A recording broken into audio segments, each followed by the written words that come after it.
parler de DNDi comme modèle d'organisation pour fabriquer des médicaments pour les maladies négligées. Et je vais parler, entre autres, de questions de financement. D'abord, on a parlé beaucoup de maladies négligées. Il faudrait dire ce qu'elles pèsent. Vous voyez qu'elles pèsent lourd. Ici, représente un des figure parmi les 10 premiers tueurs dans les pathologies. Il y a le sida ici, il y a la tuberculose et la malaria qui seraient sans doute à aussi intégrer aux maladies négligées par certains de leurs aspects. Ici, c'est la liste des 17 maladies tropicales négligées. C'est un concept nouveau. Alors, encore une fois, il faudrait rajouter la tuberculose et d'autres maladies comme le paludisme. Vous voyez, bon, c'est toute une liste de maladies. Je ne sais pas si vous les connaissez tous, mais on retrouvera, en cherchant un peu, la maladie du sommeil, la maladie de Chagas, trypanosomiase, 3 maladies qui intéressent DNDi.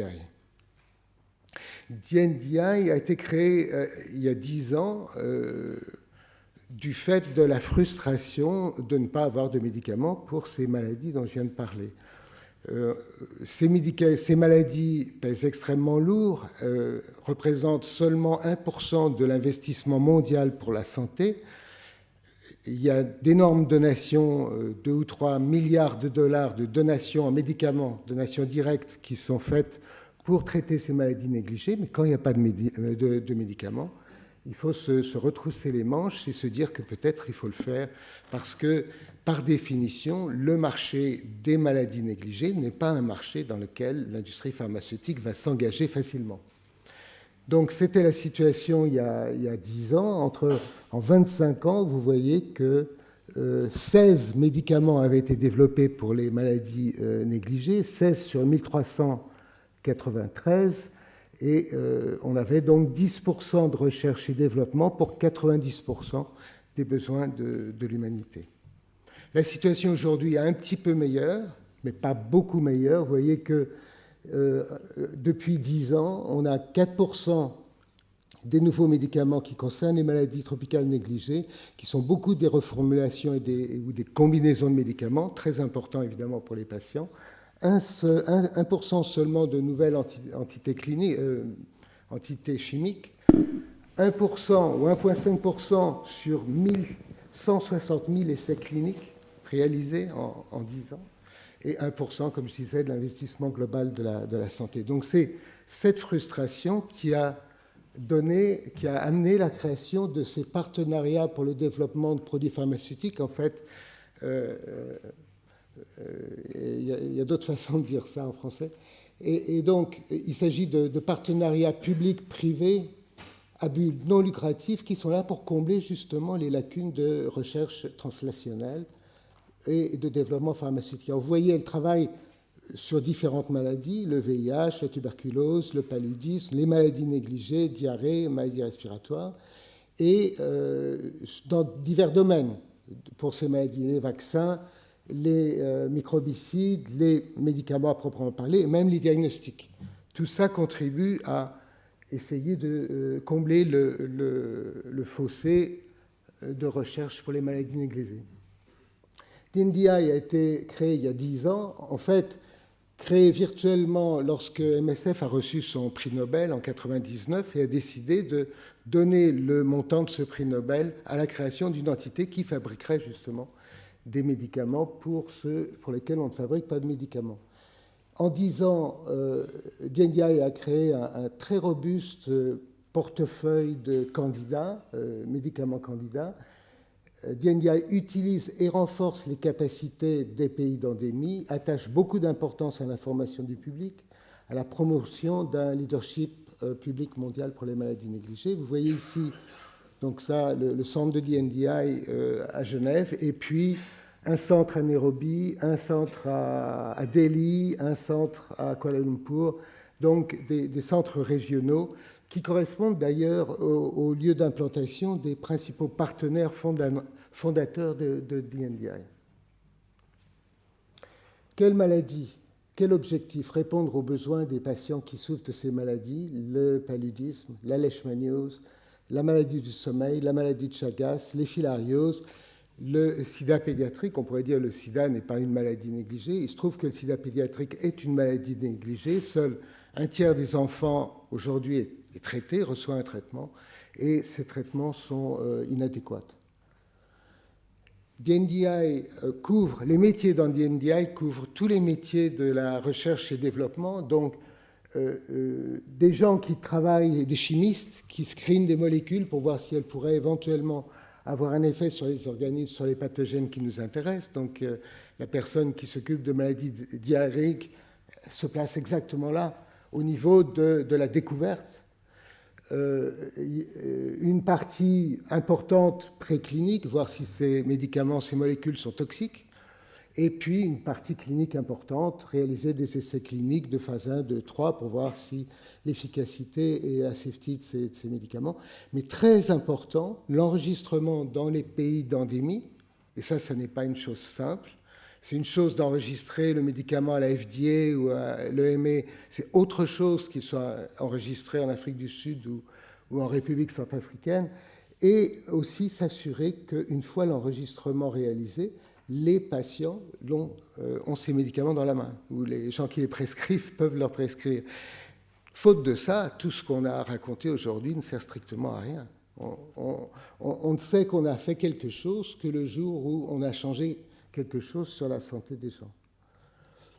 Donc, la définition des produits cibles se fait à partir des besoins. Elle est faite avec des experts des pays des endémies, les chercheurs eux-mêmes, les cliniciens, les gens qui vont soigner, les programmes nationaux, les associations de patients qui prennent évidemment de plus en plus d'importance. Le sida a été un modèle, mais on voit maintenant des associations de patients atteints de maladie de Chagas, par exemple, les organisations internationales. On parle d'indications, de population cible.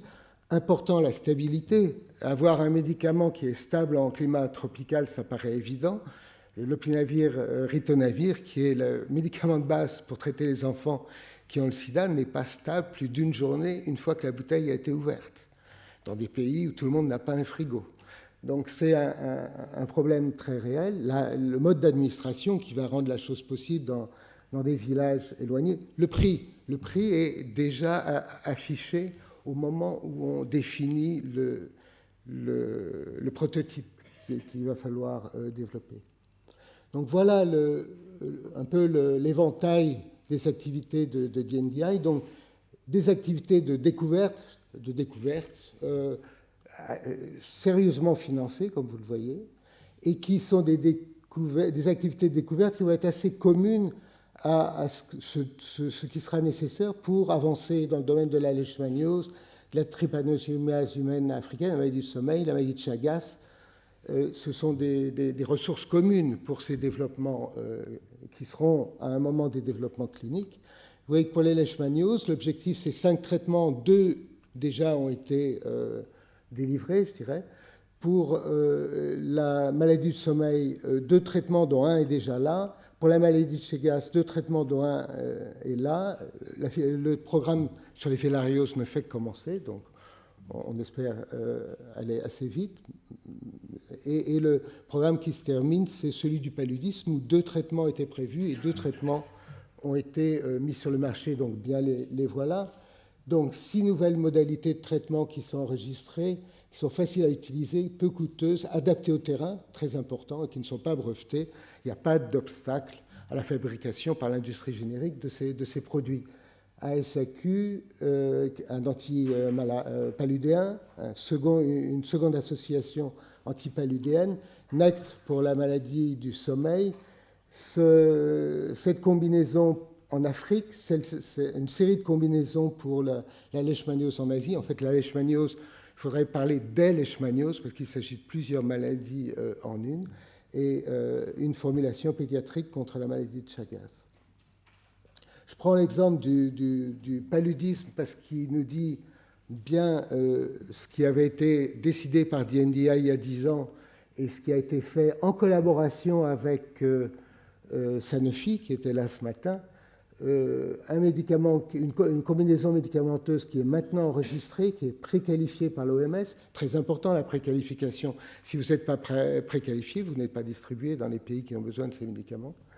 qui n'est pas breveté, enregistré dans 30 pays d'Afrique, au Bangladesh, en Colombie, la seule combinaison fixe qui a 3 ans de stabilité, qu'on peut garder 3 ans en milieu tropical, et avec un ambitieux programme de phase 4 de pharmacovigilance réalisé en association avec MMV et Sanofi. Et vous voyez, en 2-3 ans, 3-4 ans, 200 millions de traitements ont été distribués. Alors, si on regarde le poids relatif des PDP, donc de ces partnerships, de ces différents types d'organisations virtuelles pour la majorité d'entre elles, c'est le cas de DNDi, on est une quarantaine de personnes à Genève et une quarantaine dans les centres régionaux. Bien évidemment, on ne peut pas faire ça tout seul. Donc, tout ça, c'est virtuel, tout ça, c'est du travail de collaboration. Et vous voyez que parmi toutes ces organisations, vous connaissez peut-être, si vous vous intéressez au sida, Yavi pour les vaccins, FIND pour les diagnostics, c'est important, et DNDi est un petit moyen qui est là, qui représente 4% en termes de ressources financières parmi tous ces partenariats publics-privés créés pour développer des médicaments. Pour DNDi, il est essentiel, il a été jugé essentiel d'assurer un financement pérenne et équilibré, et par équilibre, avoir en quelque sorte 50% de financement public et 50% de financement privé. 50% de financement public en ligne avec la ligne d'advocacy, de plaidoyer de DNDi, qui est de dire aux États qu'ils doivent prendre leurs responsabilités par rapport aux maladies négligées. Et un plafond jamais supérieur à 25% pour garder justement une indépendance dans les choix stratégiques. Alors voilà, ça, il ne s'agit pas de DNDi en particulier, c'est les 13 financeurs principaux des PDP, donc de ces partenariats. Gates arrive en premier, DFID, les Britanniques en second, USAID, et vous voyez donc tous les... Médecins sans frontières est un financeur important. Et vous parliez de Téléthon, le financement de Médecins sans frontières, c'est un financement de vous et moi qui est dédié pour soigner les gens et donc éventuellement pour aider à la fabrication de médicaments qui permettront de soigner ces gens. Donc voilà les sources possibles de financement. Et vous voyez que ça couvre quand même pas 96% des sources de financement. En rouge sont marqués ceux que DNDi n'a pas réussi à capturer jusqu'ici. Alors, c'est un partenariat, ce sont d'une façon générale des organisations virtuelles et aucune on ne peut pas évidemment développer un médicament tout seul. Il faut des gens au Collège de France qui font de la recherche fondamentale sur les maladies diarrhéiques. Mais il faut que ces gens partagent la même vision, il faut qu'ils se comprennent mutuellement et il faut qu'ils soient impliqués dans toutes les étapes du développement. Ça, c'est important. Et vous voyez donc... enfin, vous ne voyez pas parce que c'est lisible, mais je crois que j'ai une slide qui montrera ça mieux. La relation entre biotech, Clinical Research Organizations, les gouvernements, tout ça, mais je crois que j'ai une slide après qui montre ça mieux. Vous voyez l'université, enfin le milieu académique, très important, donc ça inclut le Collège de France, l'industrie pharmaceutique, ce qui a été dit ce matin, on ne fabrique pas des médicaments tout seul dans sa cuisine, il faut quand même l'aide de l'industrie pharmaceutique, et l'aide de l'industrie pharmaceutique n'est pas si compliquée à comprendre. Ces maladies négligées ne sont pas des marchés, ce n'est pas là où on va récupérer des coûts de recherche et développement. Les CRO, les Clinical Research Organizations, des organisations qui savent faire des essais cliniques, ou qui savent fabriquer des molécules, ou qui savent tester des molécules pour connaître leur toxicité ou leur stabilité, les gouvernements, des ONG, et puis là, ces petites organisations qui sont d'autres partnerships pour fabriquer des médicaments. Donc DNDi a eu un début modeste, vous voyez, le financement est en train de se stabiliser, on arrivera à finir l'année, visiblement, mais vous voyez aussi que le projet n'est pas de se multiplier à l'infini et de devenir Bill Gates. il y a une limitation au projet, il y a des objectifs très clairs, et on considère qu'ici, on va remplir les objectifs assignés par les partenaires de DNDi à DNDi. Donc ça, c'est une autre slide qui montre un peu la même chose, avec peut-être des détails un peu plus importants. Vous voyez les donateurs privés, Médecins sans frontières, Gates, Wellcome Trust, et puis voilà les partenaires institutionnels. Si vous voulez, la France joue un rôle important. United, on a parlé d'United, cette organisation internationale qui prend une taxe sur les billets d'avion et qui permet donc de financer des médicaments pour les enfants. Donc on a de nouvelles sources de financement, de nouveaux pays entrent dans le domaine. Il n'y a pas que les États-Unis qui ont de l'argent, le Brésil a de l'argent, la Chine a de l'argent, il faut les rencontrer et en faire des partenaires. Les pays d'endémie ont des moyens aussi qu'ils peuvent dédier à la recherche et au développement.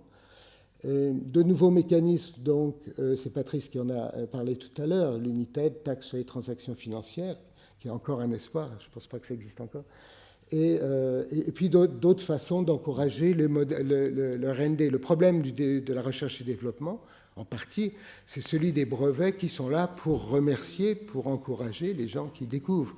Il faudrait trouver d'autres modèles pour encourager la découverte qui ne soient pas des modèles de propriété intellectuelle qui sont des moteurs, mais des freins dès qu'on a, qui peuvent devenir des freins, qui sont souvent des freins dès que la découverte a eu lieu. Alors, quelques leçons, c'est quasiment ma dernière slide. J'ai demandé à la responsable du fundraising à DNDi de me dire, bon, il me faut 3 leçons, alors donne-moi 3 leçons à partager avec vous. Travailler sur la qualité de la relation avec les financeurs, connaître les financeurs, travailler avec eux, discuter avec eux longuement. C'est un des secrets de DNDi. Travailler avec eux pour aligner un alignement réel des objectifs. Alors, je vais prendre l'exemple d'United, par exemple. United était initialement dédié pour produire, pour mobiliser des sous pour donner des médicaments contre le VIH, contre la tuberculose et le paludisme. Et puis, il a bien fallu se rendre compte que ces médicaments manquaient. Pour le sida pédiatrique, on ne peut pas, il y a des médicaments qu'on ne peut pas donner parce que simplement ils n'existent pas. Et donc il a fallu peut-être 1 an de discussion avec United pour faire comprendre, enfin United était facile à convaincre, mais l'United a un board, et il fallait convaincre le board que faire de la recherche, qui n'était pas du tout dans la culture d'United, United achète des médicaments ou fait acheter des médicaments par Clinton, et puis Clinton distribue ces médicaments dans les pays. Il a fallu 1 an et demi pour les convaincre que c'était une bonne idée de donner de l'argent à mon programme pour développer une formulation adaptée de médicaments anti-VIH pour les nourrissons. Et puis proposer un reporting, je ne sais pas comment dire, en temps réel et un reporting transparent, c'est vraiment vital d'être en temps réel, de dire constamment ce qu'on fait, même quand ça marche mal, parce que c'est la seule façon pour que les financeurs commencent à dire que c'est leur projet. C'est plus le projet qu'ils financent, c'est leur projet. Et le jour où ils commencent à dire c'est leur projet, vous avez un financement pérenne. Alors les voilà, justement, ces financeurs, vous voyez. Les logos ne sont pas totalement en proportion de la taille des financements, mais enfin bon, ils sont assez nombreux. Et voilà ce que je voulais vous dire. Merci.